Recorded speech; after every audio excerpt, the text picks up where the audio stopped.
on camera.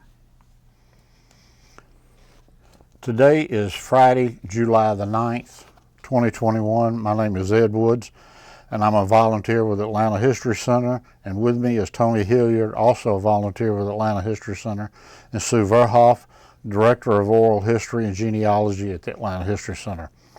We're here today to record the history of Mr. John Martin, who served in the U.S. Army during the Vietnam War. Mr. Martin's oral history is being recorded for the Atlanta History Center Veterans History Project in partnership with the Library of Congress.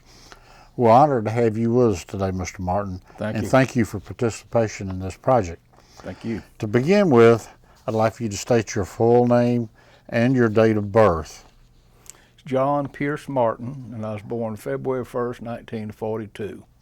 Now, John, my father referred to that as the second greatest disaster of World War II, the first being the bombing of Pearl Harbor, and then the second, my birth.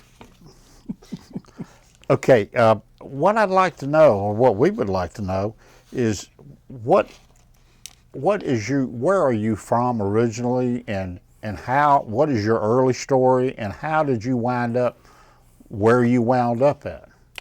Well, I was born in the original old Piedmont Hospital, which was an old gray clapboard building which sat where I think the first Atlanta football stadium was. Brought home from the hospital in 1942. I was born February 1st, 1942, to Normandy Drive, which is right through the woods from Northside High School, where I went to high school. And went to Marsh Brandon Grammar School, but I went to Northside, and I graduated from there in 1960.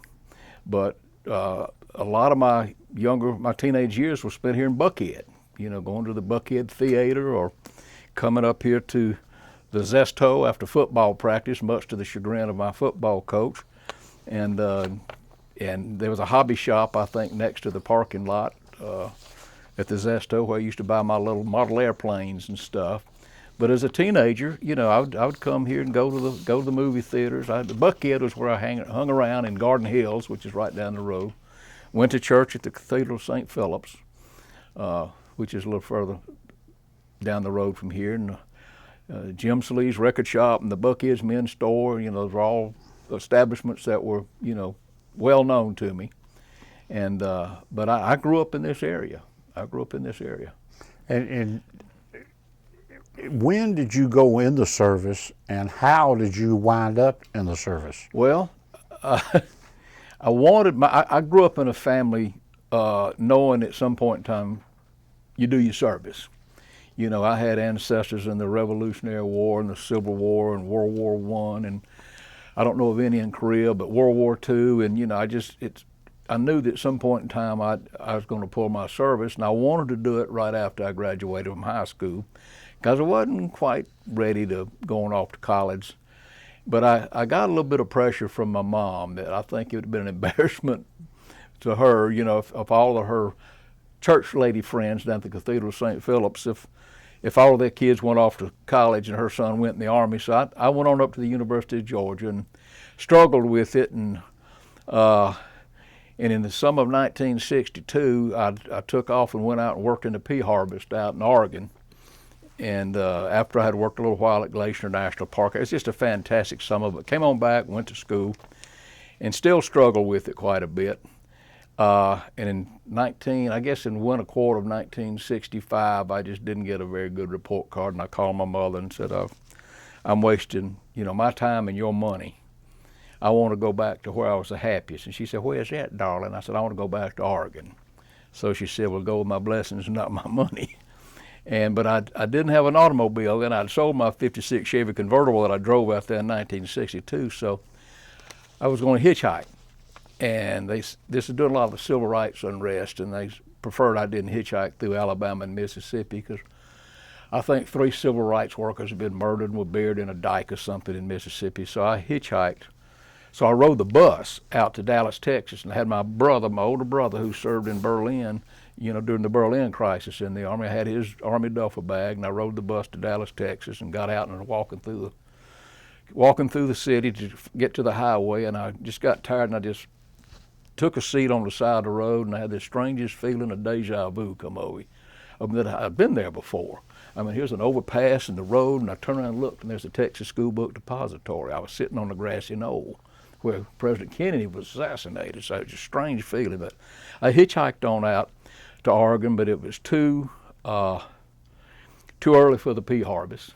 So I worked for a little old lady named Mrs. Doble. I would go stand out on a street corner with all the other day laborers, and people would come around to pick up day laborers, and a little lady named Miss Doble. She looked like a little applehead doll with a little, bun on the top of her head. And I guess I looked a little different than some of those other day laborers, so she'd pick me up every day to go work in her garden, in her yard, and she'd feed me lunch, but I couldn't come in the house. I'd have to go sit on the back stoop, and she'd bring me a sandwich, and she'd pay me $5 a day. And 50 cents of that went to the flop house I was living in the outskirts of Pendleton, Oregon. And the other $4.50 went around the corner to the Dow's bar, where I'd meet up with all these other day laborers, and they would teach me how to drink a pitcher of beer with V8 juice poured in. So I did that most of that summer, and but then I was in contact with my mother, and she contacted me and said, since you left school, you lost your deferment, and the military's looking for you. So I hitchhiked back home and went down to the Army recruiting center down on Ponce de Leon and volunteered. I had an RA serial number instead of a US, I was a regular Army. So I enlisted, and they sent me down to Fort Gordon for basic training, and Fort Jackson for AIT training, and then to Vietnam for on-the-job training. And I was sent over as a replacement. In fact, after I got through with AIT training, and when they handed out orders to the company, everybody was on orders to go to Vietnam except me and I think about 8 other kids were on orders to go to Alaska. Well, that didn't excite me too much. So I went in the company commander's office and said, listen, I want to go to Vietnam with all these guys I've been training with for 16 weeks ago. And he said, it doesn't matter. Everybody's orders have been changed. The whole brigade is going to go to Vietnam. The 1st Cavalry Division has just been in a big fight over there in the Ia Drang Valley. So I was sent over as replacement for the losses in the Battle of the Ia Drang Valley. And that's how I ended up in Vietnam. Well, for those of us that weren't in the Army. I'm sorry? For those of us that weren't in the Army. Okay. What is AIT? It's advanced individual training. I call it advanced infantry training. Okay. But whatever your military occupation specialty is, that's your, whether it's radio operator or, Okay. medic or whatever. That's your AIT, advanced individual training. But we just referred to it as advanced infantry training because we were all in the infantry. Okay, very good. Okay, Yeah. Thank you. Mm-hmm. And that's how I ended up over there. And you wound up in Vietnam what month and what year? November 28th, 1965, and until November 28th, 1966. For a year. Who were you with? 1st Cavalry Division. I was with the 1st Air Cavalry Division. We were stationed in An Khê. Excuse me. We was up in the highlands. It was up in the mountains, basically, just in up in the jungle up there. And there was a base camp that they had created what they call the Green Line, which was just a cleared area in the jungle for security for the base camp. And it was, I think the division after I left sometime went somewhere down close to Saigon, I'm not sure, but we were up at An Khê in the highlands when I got there. Yeah. Beautiful country. In fact, I'd love to go back to Vietnam. I thought it was a beautiful country, and flying over it, I said, this reminds me of the mountains of North Georgia, which is where I live. I said, it's beautiful, so we don't have rice paddies up in the North Georgia mountains. But I just remember flying over it in helicopter saying, this is really pretty country. So you were infantry? I was in the infantry. I was an M60 machine gunner. When I got there, we were trained on the M14 rifle. Mm-hmm. And when we got there and went through, getting our equipment and stuff, they handed me an M16. I said, what's this Mattel toy? I'd never seen, plastic grip and plastic. I said, never seen one. And he just told me to shut up and go get on that helicopter. What helicopter? I'd never seen a helicopter. So we went through a lot of training, like getting on and off helicopters and climbing down these rope ladders out of the back of Chinooks and rappelling out of Hueys and stuff. We went through a lot of that kind of training. But after they had issued me our equipment and that M16, they put us on the helicopter and took us out to where the company was out in the field, out in the jungle out there. And it was all of us new guys. And we got off the helicopter, and my platoon sergeant, Leroy Zubrod, we called him Zuby. I guess he looked at all of us, and I was probably the biggest one on the helicopter. He said, "Come here, biggin, you're going to be my machine gunner." And he took that M16 from me and gave me a machine gun, which thank goodness he did. That was an excellent weapon. It was an excellent weapon. And that early stage of the war, they were having a lot of problems with the M16s jamming, not ejecting the shells. I think they ended up having to chrome plate the chamber or something to them to correct that problem. But there was a lot of problems with them in the early stages of the war, with them not functioning very well. So how did your outfit get to Vietnam? The division went over on a boat. I think the Ia Drang fight was like in October, November of '65, and the division had gone over, I don't know what month, but a few months prior to that, and established the base, up in the highlands up there. So I was one of the earlier replacements, like after that big battle they had, which was the first major land battle between American forces and North Vietnamese forces of the war. The rest of them, what I understand, have just been little small skirmishes between advisors and small units. But during '65, I think is when they started to send a lot of divisions over there. Marine division, I'm not sure, the name of the division, but they would be started sending, instead of just advisors, started sending divisions, both the Army and the Marines over there. And our division was one of the first divisions to go. And I was just some of the early replacements, from that first battle. Were you in any major battles or? Yeah. Tell us a little bit about that. Well, on February 16th, we flew onto some ridge lines around the valley, the Anlo Valley, and we bivouacked on top of these ridge lines. The next day, our platoon, I was in the first platoon, we spent the better part of the day going down this mountain into the jungle, found a path, and turned right and started following the path. And then the word came up, halt, stop, turn around, go back up the mountain. So everybody said, "Oh, yeah," cussing and carrying on. And Zuby basically said, "Shut up, you don't know what the problem is." And we said, "What's the problem?" He said, "They think there are too many of them down here for us." So we spent the rest of the day climbing back up the mountain. And then every night you're out in the field, you have to dig a fighting hole, a two-man fighting hole. So we had to get up there and dig a hole. Then we did 2 up, 2 down, which is you sleep 2 hours while the other guy's on guard duty, then you reverse. You on guard duty while the other guy sleeps. We did that. The next morning, February 17th, we got up and had what they call reveille by fire, and that's everybody fire their weapons out in front of their positions, just in case somebody had tried to sneak up on us during the night. And then they told us to saddle up. We're moving out. That was a term used in the cavalry. When we got there, they said, you're in the cavalry, you're not going to ride in a battle on horses, you're going to go on helicopters. But they said, saddle up, head back down the mountain. So we just went back down the same path, came to the same trail in the jungle. And I remember thinking to myself, all right, we're going right back down to the same place we went yesterday, where they said there are too many of them down there for us, so we ain't got half the ammunition we had yesterday. But we started walking down that same footpath, down across the creek, and then came up on the edge of a rice paddy.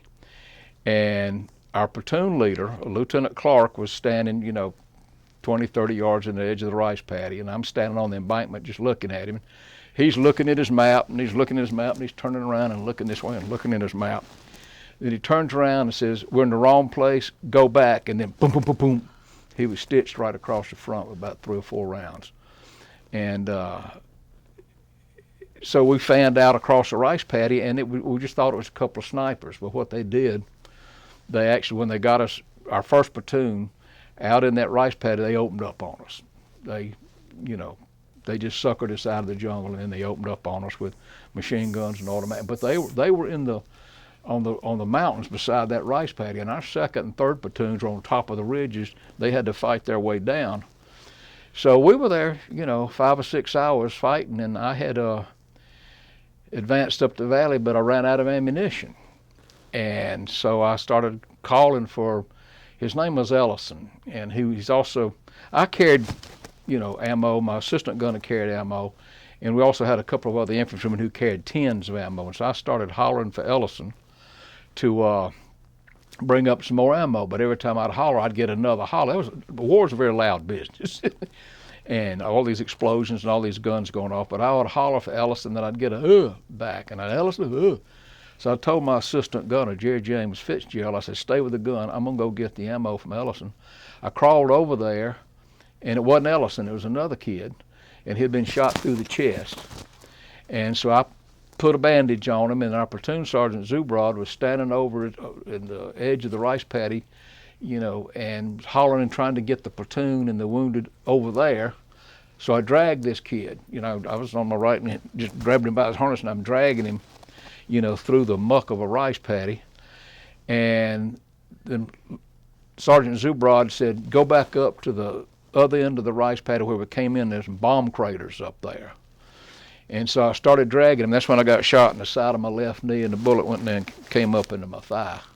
And oddly enough, it just felt like it didn't really hurt. I guess maybe it was just the adrenaline, but it just, felt like that. But it was very stiff. I noticed, it just didn't bend well. But we were trying to get up into the bomb craters, and I was kind of in the lead of that group, and I was dragging this guy, and one of our sergeants, Sergeant Malone, was pushing the guy, and we were in tall grass and stuff, and we came to the end of the grass, and it was just open field, and I stopped.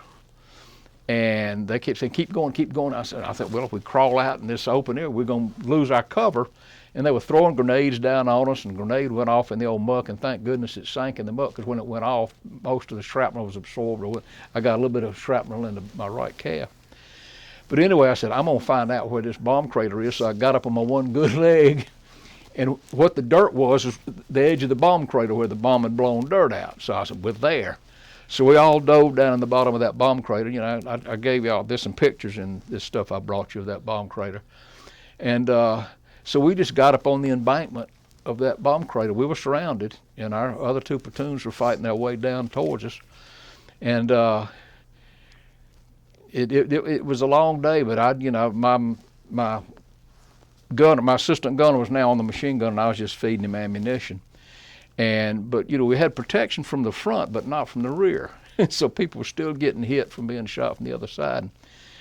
And our company commander told anybody who wounded or not who can move, get up on the embankment and fix your bayonets in case we were going to be charged by them. We never were, but we got saved basically by some, I guess they're Air Force, fighter bombers or something. I just looked up over the edge of the bomb crater, and it looked like it was about 15 feet off the ground. I could see this oval snout, and I think people in the Air Force have told me, yeah, that's an F-100.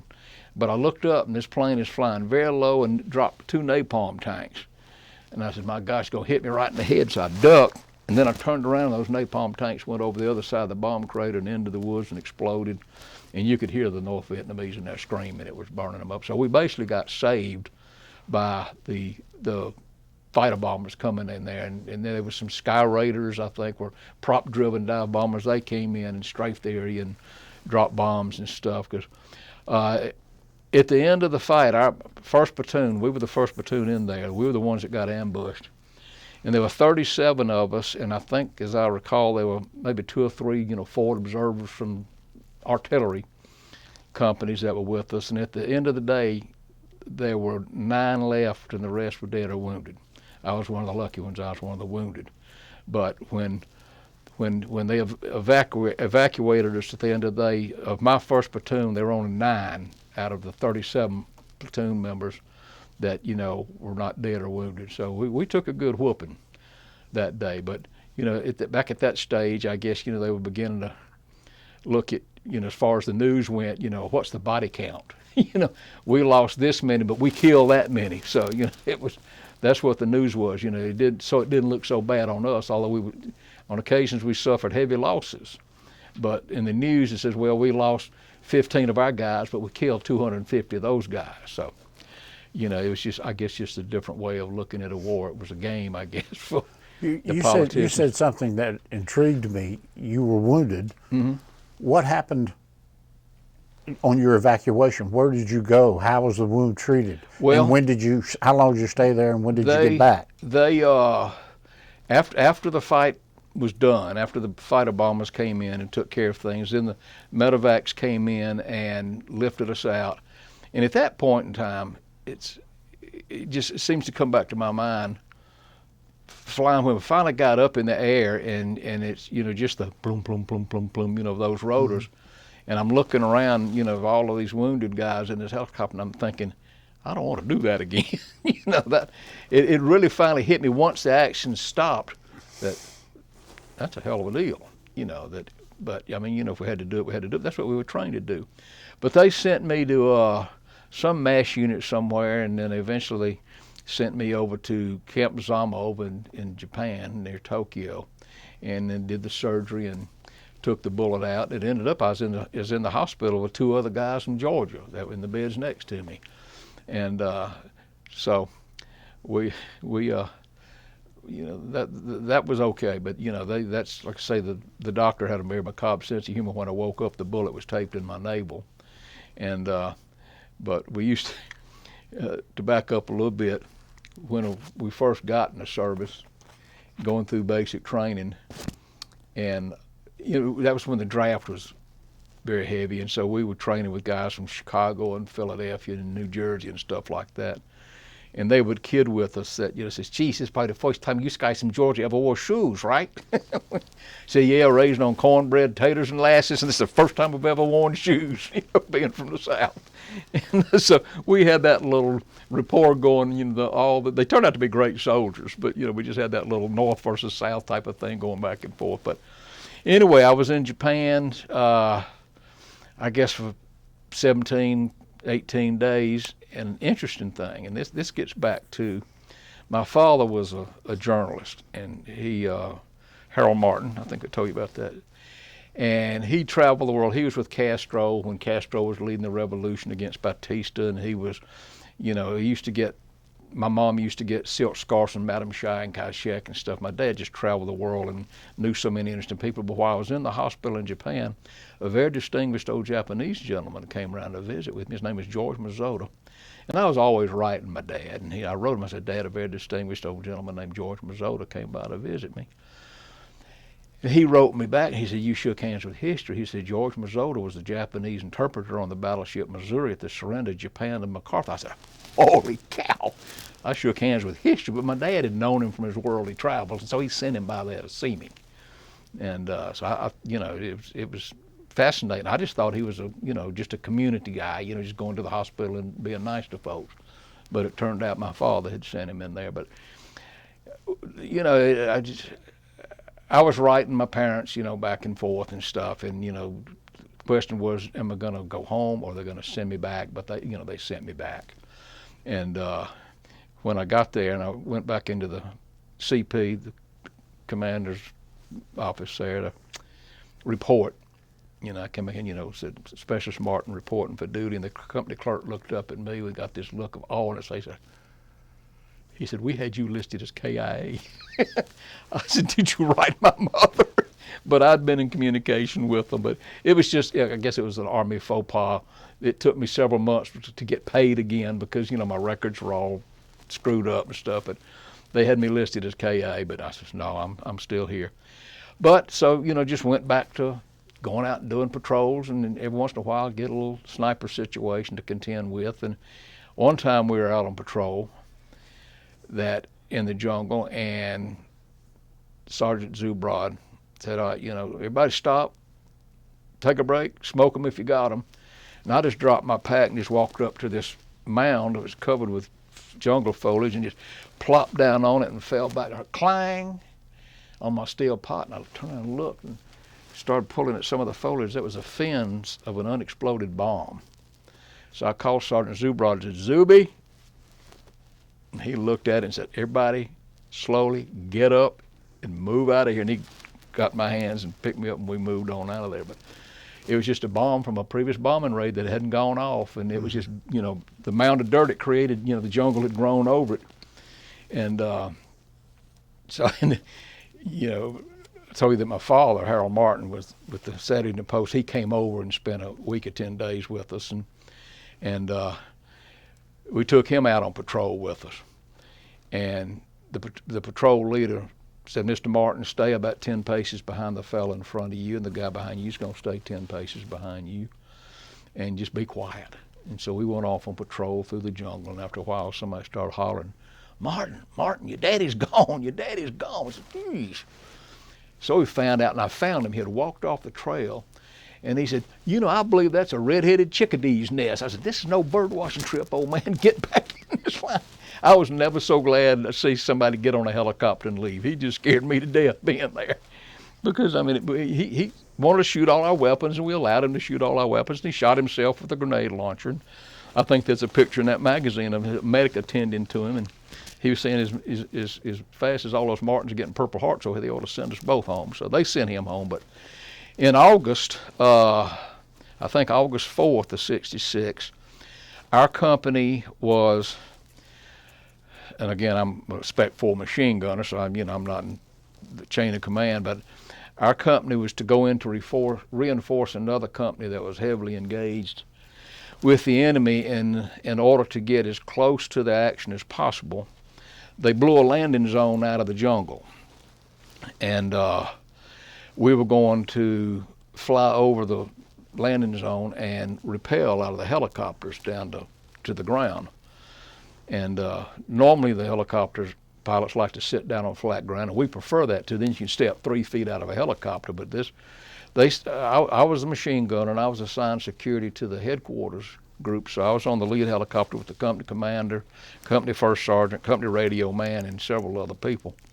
And so I was in the helicopter's flying a V formation, and I was in the lead helicopter. And as we started approaching the landing zone, getting ready to rappel to the ground, we started receiving machine gun fire from the North Vietnamese. And the helicopter pilots are reluctant to hover, and hang around when that's going on. So they flew slowly over the landing zone, and we had to jump out of these moving helicopters about 15 feet off the ground, loaded down with weapons and equipment and ammunition and stuff. And I'm trying to miss the tree stumps and the edge of the bomb. When I hit, I broke my right knee, and that hurt worse than getting shot 6 months earlier. And they dragged me off into the jungle and propped me against a tree, and I could hear the fighting going on over here, and the company commander standing over here and talking on the radio, and I'm assuming he's talking to the company commander of the company we're going to go reinforce. And I'm sure he's waiting for the rest of the company to come in. But after a while, he walked over to me and said, Martin, we're going to have to leave you here. Said, Fitzgerald was my assistant gunner. He says, get the machine gun and the ammunition. And he said, somebody will be around here in a while to pick you up. And with that, off they went to the sound of the fighting. And I can remember, like as yesterday, sitting there thinking, ain't this a bitch? Pardon my French, but I said, I'm 10,000 miles from home in the middle of enemy territory with nothing but this 1911 45 pistol, and I can't remember the last time I cleaned this thing. And I'm saying, if I see anything with dark skin and almond eyes, I'm shooting it, because the North Vietnamese wore uniforms, the Viet Cong just wore their native dress. So I don't know if I was there for an hour or 2 hours or what, but I hear a noise in the jungle behind me, and I pull the pistol up, and I'm looking this way, and I'm looking that way, and I'm looking this way, and I'm looking that way, and there's a face. Dark skin and almond eyes, and I raised the pistol, then I noticed the captain's bars on his helmet. He's one of ours. He's a Puerto Rican or a Mexican or something. He said, are you the guy we're supposed to pick up? I said, yes. So they got me, dragged me to some open area where a medevac helicopter could come in and get me. And they took me back to the base camp, put a cast. They said I had a chip fracture of the tibial condyle or something. I don't know what all that stuff, but it was painful. They put me in a cast. And it still gives me trouble in this day and age. But about 6 or 7 years ago, I had some surgery done on it, because it was felt like it was popping out of joint. And it was very painful. And so I went to a local doctor up in Jasper, and he went in there and he says, you've got a lot of torn cartilage. And so he took out the cartilage and the meniscus, and he said, you're bone on bone. And said, you need knee replacement surgery. And I said, when? He said, well, when you get tired of the pain. And I didn't say anything to him about it, because I just said I really always like to leave this world with all the parts I came in it with. But in my mind, I consider this although painful, but a friendly reminder of how blessed I was. Because had I not broken that knee, I wouldn't have come back. Because everybody I was on the helicopter with got killed in a mortar attack during that fight. And I wouldn't have made it back to meet my wife, who blessed me with 3 wonderful children, who in turn have blessed me with, 10 wonderful grandchildren. So after we had that surgery, in Jasper a few years ago, my doctor came out and reported to my wife, the situation. And she said, "Your husband is very stoic." And I said, "What does that mean?" So we went back and we looked it up in the dictionary. It means impervious to passion or pain. He's probably saying, "Why has your husband put up with his pain all these years?" And but that's, I'm working with VA trying to get my disability upped, because of it. But it's as I've gotten older, both of them bother me more than they used to, but this one more than the one I got shot in. And so. Now you were in the hospital having the cast put on. So you were out of the field for a period of time. How long a period of time was that? Oh, I would say, gosh, that was in August, and I rotated back out in November. So I was there. I was sent back into base camp, but hobbled up in a cast. It's probably a month or so. Okay. But I remember just being, in the cot in there, and we'd get mortared. And having to get out go out and jump, and we all had foxholes outside of all of our tents, and jumping in a foxhole, full of mud and water, with this cast on, and then having to go get the cast replaced and stuff like that. So, I went out on a few more ambush situations where we'd go outside of our green line, which was the perimeter around our base camp. I would go out and, we'd just set up along the trail out in the jungle and spend the night out there, see if anybody came by. Because we used a lot of the Vietnamese natives to clear the green line, to cut the shrubbery and stuff and clear the vines and whatnot. But when we would leave and go through the green line to go out into the jungle, we would see on trees notches that were cut. And if you laid your rifle in that notch, it's aimed at one of our guard towers. So even some of the Vietnamese, that were doing clearing our green line out there were, you don't know what their political affiliation is. You just see them in their daily dress, but you don't know what their political thoughts are. And so, but I went out on a few more patrols, night ambushes, where we would go just sit out and wait for. But we never had never had ambush. We were there one night, and of course you have to be quiet. We were there one night and heard a noise behind us in the jungle. And we were looking. A gorilla came loping down through the jungle right through our line, and it took us a while to find a couple of the guys that took off running through the jungle when that gorilla came through there. But caused no harm. It just scared a bunch of us. They'd never seen anything like that before.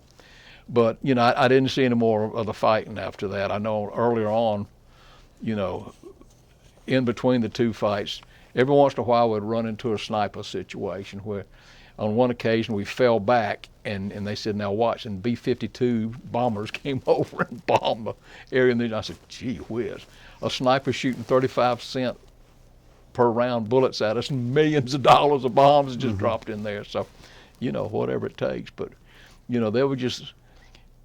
that was basically the stuff we involved in. The two biggest instances was when I got wounded in February, and then. Did you, during your time, did you do R&R? Yeah. Where'd you go? I went to Hong Kong, China, and that was interesting. Went to, when I was in Tokyo, and we never got to go out anywhere, but went to Hong Kong, China. Of course, we were restricted to the areas that we could go to. We just didn't have free reign. They had us set up in hotels in certain areas, and, we had to kind of stay in those areas. But, I mean, it was, from what I could see, it was a very interesting place, but spent, I don't know, a week. I forget how long it was. It wasn't long enough. But, went to Hong Kong and to Tokyo, but never saw anything in Tokyo because I was just in the hospital over there. But Hong Kong I thought was an interesting place. I'd love to have been able to go out and, see places and shop stuff, And but it was, you know, it's I'm glad I did it, and it's because like I say, I grew up feeling that, you know, everybody needs to pull their service. And, you know, I was raised on John Wayne and the Sands of Iwo Jima. You know, you feel like you're bulletproof when you get through with all that training. That's why I went to come to commander's office, said I want to go to Vietnam where these guys I've been training with for 16 weeks are. And but the reality of war is different than what you see on TV. On the TV shows, when they call cut, they get up and they you know, dust themselves off and wipe off the, you know, makeup blood. In the real thing, it ain't like that. It's not like that at all. And but yeah, it's I couldn't have gone to Canada. You know, that's not me. When did you rotate out of Vietnam? November 28th, 1966. And what did you do when you come back home, or where did you go? Came home and had a 30-day leave. And on the way back, this is another thing that I've talked to several of my fellow veterans about. You know, the people were beginning to, you know, say, this is all wrong, get out of there. And when we landed in Hawaii, and that was the last stop before landing in California. And they told us when we landed in Hawaii, said, y'all may want to consider getting out of your uniforms and putting on your civilian clothes so as not to draw any attention to yourselves when you land in California. We said, hell no. If they want to give us any trouble, we'll give them all the trouble they can handle. We're not taking these uniforms off. And we didn't. And, you know, I didn't see anybody take any grief, but this is when, you know, the people were starting to get nasty and call us names and spit at us and this type of stuff. But when I came home, it was, some people just, where you been? Been to Vietnam. Oh, I mean, there's so lack of interest.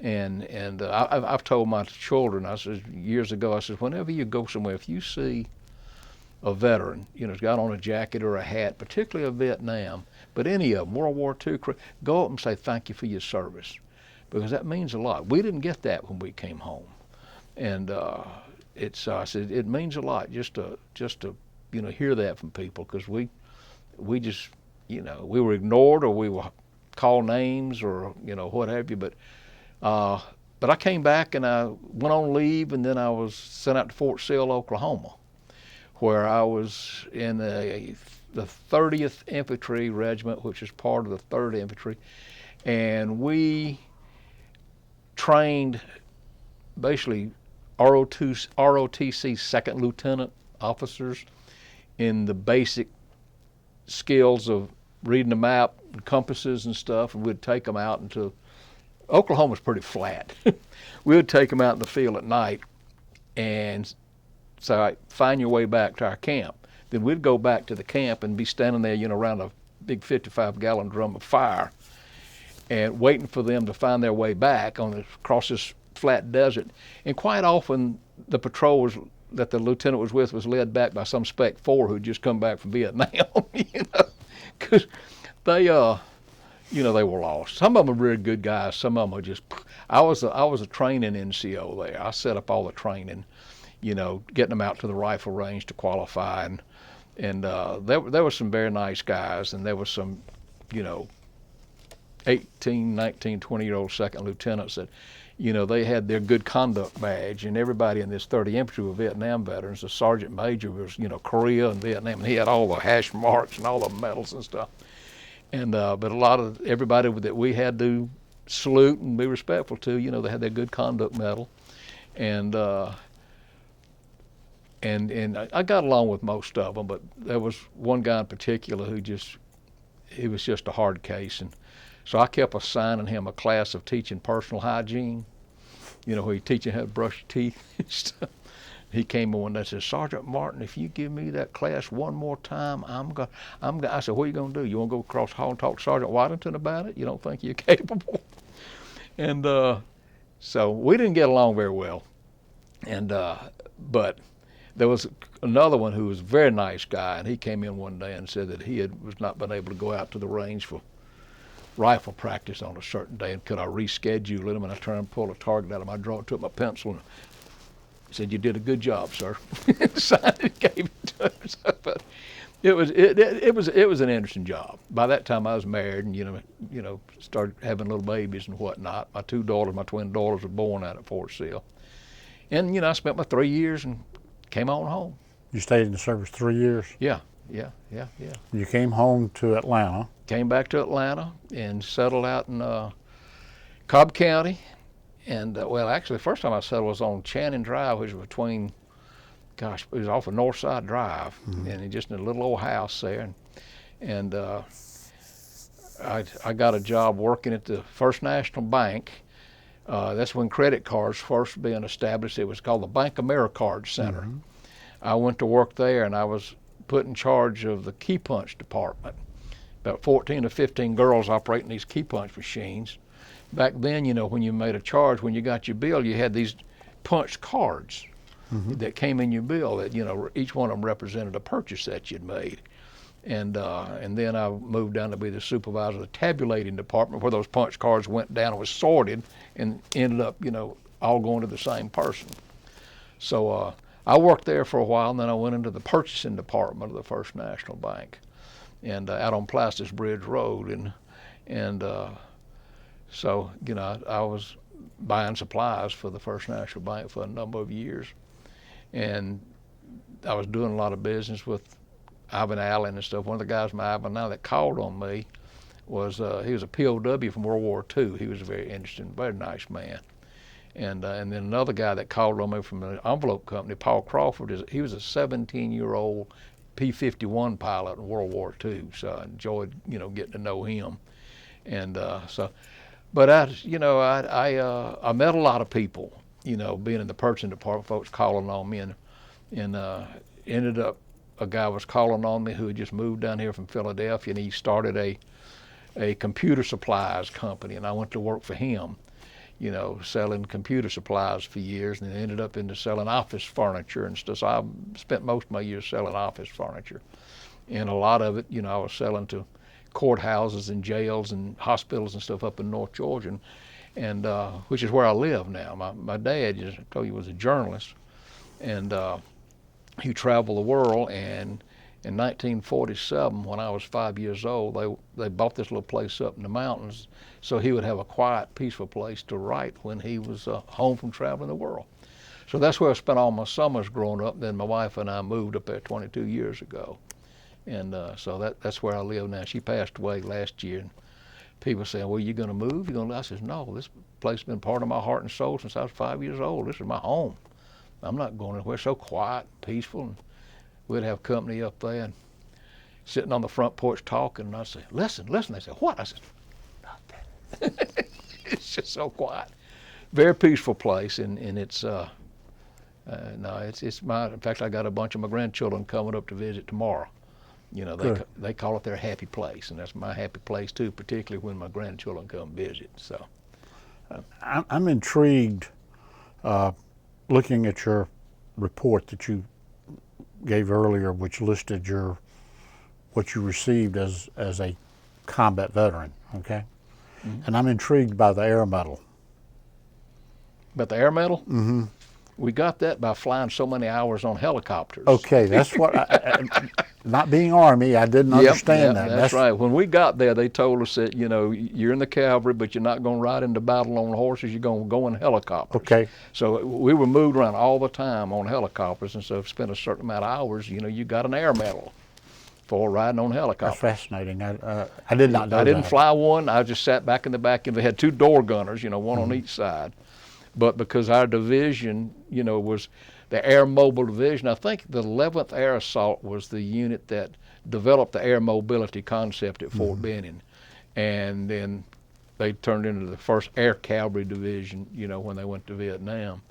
And because it was the division that really started that whole air mobility concept. Instead of riding on horses or riding in trucks, out to where the fight was going to be, you flew in helicopters. And I was down at the beach gosh, it's been several years ago, down on the beach with my wife one time, and the Blue Angels had just been refinanced, and they're out there doing their maneuvers over the water, and we were just sitting there fascinated, and then they disappeared. And in a few minutes, my wife said, "Look," and I said, "What?" And here they came in formation. Looked like they're about 15 feet off of the beach. Looked at them, and then, and I said, "God, I hope they're ours." You know, it was beautiful. But then in a few minutes, I heard a plum, plum, plum, plum, plum, plum, plum, plum, plum, plum, back over behind me. I said, "That's a Huey chopper." She said, "What?" I said, "That's a Huey chopper." She said, "How do you know that?" I said, "You never forget that sound. Never forget You it. never forget that Never sound." forget. There was somebody, gosh, years ago, some veterans who found one of those old Hueys and restored it, and were going around the country taking people for rides. They were taking widows of helicopter pilots, or the general public, whoever. And I didn't learn until later that they had been to Demorest, Georgia. I said, I wish I'd known they were going. I'd love to have gone in there and taken another ride. But I saw that helicopter flew out over the beach, and it looked like it had civilians sitting in the back. So me and my wife got in the car and went around to several different airfields down, around the beach area. I said, y'all, got rides on helicopters? I said, nope, not us. Never did find where it was coming from. But I wanted to go back up and take a ride in that thing, but never did. But it's a noise that you never forget. That when you heard that bloom, bloom, bloom, bloom, bloom, you knew they were picking you up to go get you into some crap, or picking you up to get you out of some crap. Mm-hmm. I'm cleaning up my language here a little bit. But it was clean. Yeah, but you knew when you heard that, you're either going to go get into something, or you're going to be picked up and carried back from something. And but like I say, when they came in and medevaced us out, in fact, I've become friends. He lives in Nashville, Tennessee now. And the last time we met, we caught up with each other about 2 years ago, but the last time we had seen each other, prior to that, we were both laying as wounded in the bottom of that bomb crater 55 years ago. And we tried to get together on February 17th, which is the anniversary of that fight. We were going to meet in Chattanooga and just get some lunch together, but they were having a lot of snow and stuff up there in Nashville, and he couldn't get out. So a couple of weeks later, we got together and had a nice lunch together, and we stay in touch. Well, Mr. Martin, do you have anything else that you would like to tell us about your service exploits, or even your personal exploits? Well, I just feel that I was very blessed, to serve my country. I think everybody needs to serve their country somehow. And like I say, I grew up in a family where you did your service, and I can say I'm truly proud that I didn't run off to Canada, anything like that, and I had a blessed life, when I came back and met my wife, and who blessed me with 3 wonderful children, who in turn blessed me with 10 wonderful grandchildren. So I just feel very blessed, that I survived that over there. But as like I said, when they flew the planes in the towers, I wrote the president and said, I can't carry a machine gun like I used to, but if you need me, you can put me on a tank or an APC that's got a machine gun, I can shoot that thing. So I just think we just lived in the greatest country in the world, and that the freedoms we got were won for us. This is an issue I have I belong to a gun club up in Pickens County, and there's a group of us that have old black powder muzzle loading guns, and we give class to youth groups that come through there about what part these guns played in settling this country. These are the firearms that your ancestors, had to, defend the family or do some grocery shopping. I'd say you, as the man of the household, it was your responsibility to take that out and bring some meat home to feed the family. So, because they're not going to hear anything positive about firearms in school or on the news, but we give them, these are the weapons that settle this country. These old flintlock muskets, or these old percussion guns, and this type of stuff. And I just I wouldn't want to be anywhere else. I wouldn't want to live anywhere else, and that's why I guess more people trying to get in the United States than there are Americans trying to go someplace else. And if I was able and if they needed me, I'd do it again. But I think this everybody ought to, in some form or fashion, pull some kind of service. They don't have the draft anymore, but I have to hand it to the people that are in the service now, because they volunteered. They stepped up and say, I'll do it. And but I don't. I can't add anything else more to that. Just, You have anything? First impressions when the airplane doors opened and you're in Vietnam. hot and humid. and, yeah, we landed at Tan Son Nhut Air Base, and we had to spend the night there, and it was very warm and humid. And then the next day they put us on trucks and took us up to, An Khê up in the highlands. And like I say, it was. I thought the country was beautiful. It was different, and the native dress was just these black pajamas, and but the thing is, you didn't know the political affiliation of the people. We were on some of our duties. Sometimes when we weren't out in the field, we were on guard duty on the highways around the little community, or little town of An Khê, and we had bunkers set up on each side, and I was on a bunker. But quite often, Mama Sons and Papa Sons and maybe some children would come peddling around with selling this 33 beer, this French beer, and so we'd sometime buy some of this French beer, which is awful. But Mama Son and Papa Son will cross the bridge. Quite often, it would traps. The American GIs would gather around them and they'd drop a grenade in the midst of us. But we were on highway duty this one weekend, and Mama Son and Papa Son, their bicycle with the beers on the other side. So I told the guys I was in the bunkers, I'm gonna go over and get us a couple of beers, and I walked across the bridge. And before I could get to the other side, somebody opened up with a Thompson submachine gun or something on me. I don't know what, but I turned and started running. Those rounds were hitting the cement bridge, and I jumped over that railing back on top of that bunker. That was the last time I went to buy beer from Vietnamese people. But there was no rear area in Vietnam. Even the big cities, or we had guys who said they wanted to join the security forces in Saigon, but Saigon would be getting attacked, and there was just no rear area. Everywhere you went, you were in danger of getting hurt or killed. And but like I say, I'm proud that I did it. And I'm proud of the guys I served with. We served with Puerto Rican kids and black kids, and when I was there, I know things had gotten nastier later, but to me, it wasn't whether you were a black kid or a white kid. The color was olive drab. I mean, and you weren't fighting for mom and apple pie. You were fighting for that guy there and that guy there and the guy in front and the guy behind you. And some of my best buddies were these black kids. And we just got along great, and I hated to see things just go.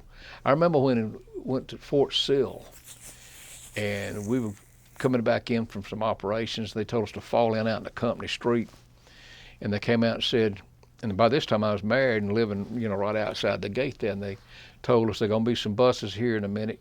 Get on them. You can't go call, if you're married, you can't go call your wife. Get on the bus. They took us down and put us on planes and flew us up to Washington. Martin Luther King had been killed, and we went up on riot control duty. And having to stand in the streets with a rifle with bayonet against your fellow citizens. I'm wondering, what are these black soldiers thinking about?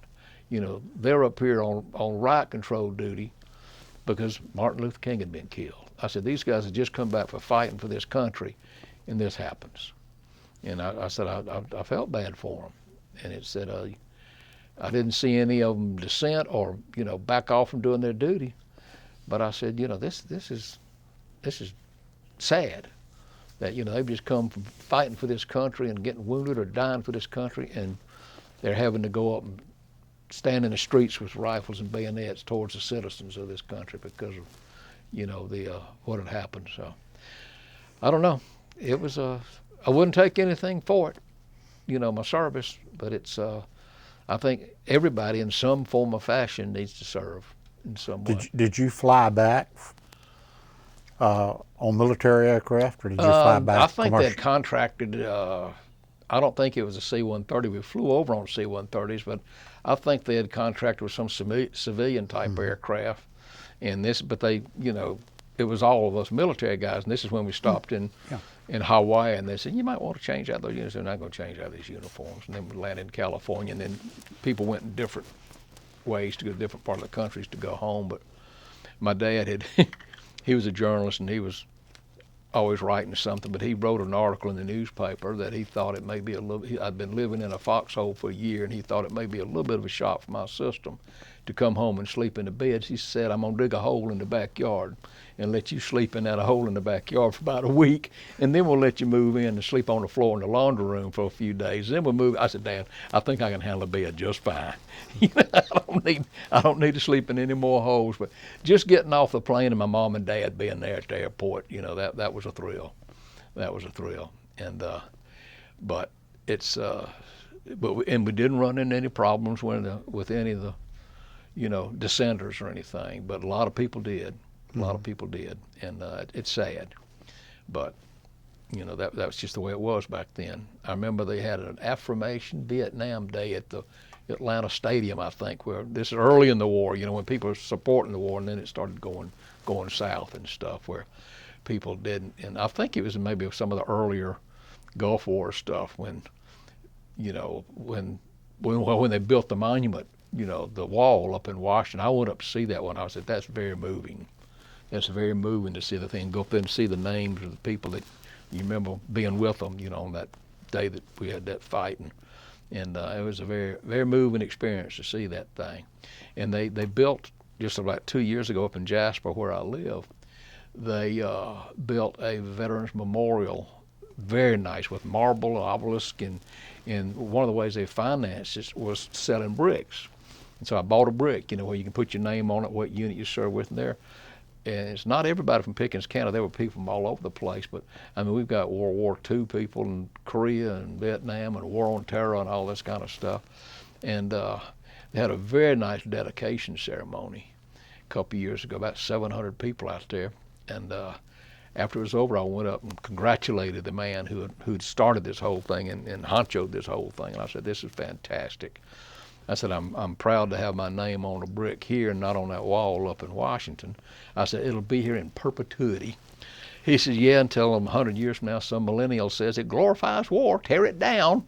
I said, well, I hope I'm not around to see that. But with all the stuff going on in the country about tearing down monuments and stuff, I said, well, I hope I'm not alive to see that. But it's, and even my daughter, the one who's marrying the Marine, she's going to buy him a brick and put it out there. And plus, one of the Marine ROTC guys that they had in high school, he has since died or killed, I don't know, but they're gonna get a brick with his name on it and put it up there. So it's a very beautiful site. It's a very beautiful site, and marble is big up in North Georgia where I live. That's where all the marble in this country comes from.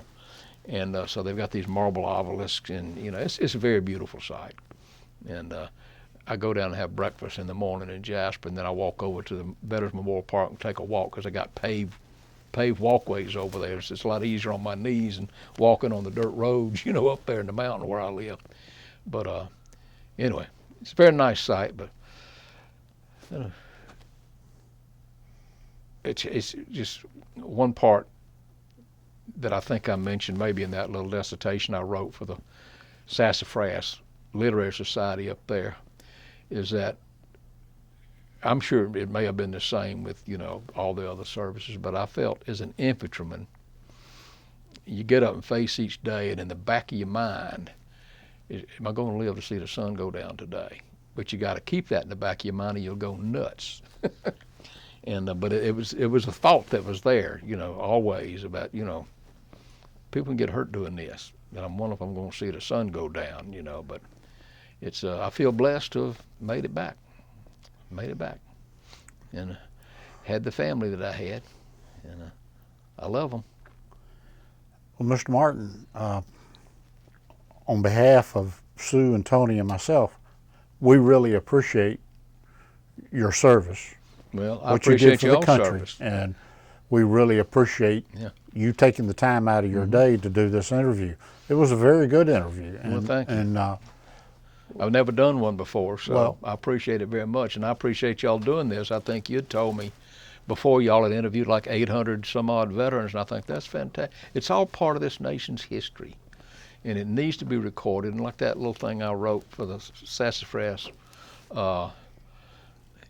Literary Society in Jasper, it was a contest, 1,500 words or less, and it was an ad in the newspaper, and I said, well, I'll write something. So I wrote something. I sent it in, didn't think any more about it. And about the 1st or 2nd of July last year, I got a phone call from somebody from that society and said, we need for you to show up at the Memorial Park after the 4th of July parade through Jasper.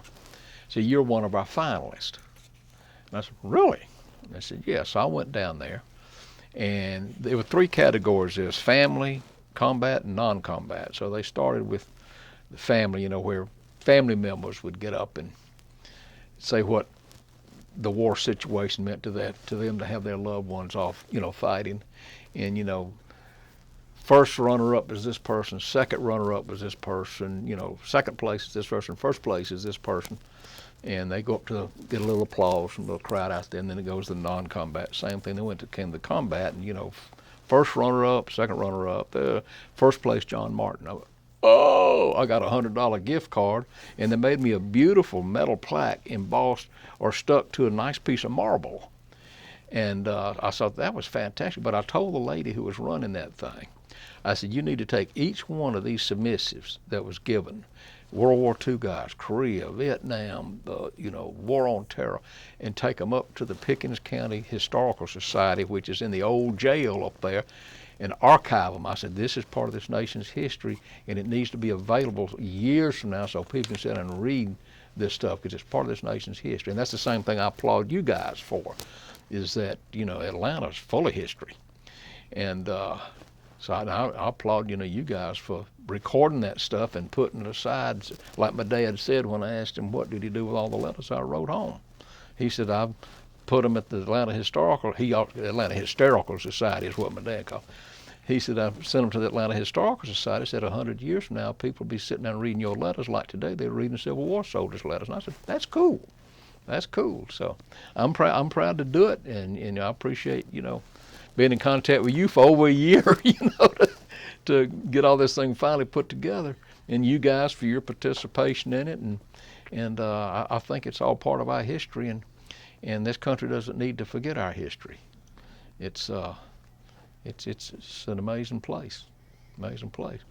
In fact, one of my daughters, and this gets back to some form of history. Her first husband was from Doylestown, Pennsylvania, and she had graduated from Georgia Southern and was working down in Savannah, and he just got out of the Army, and he was in one of the earlier wars, Gulf Wars and stuff. He got out of the Army, and they met and fell in love.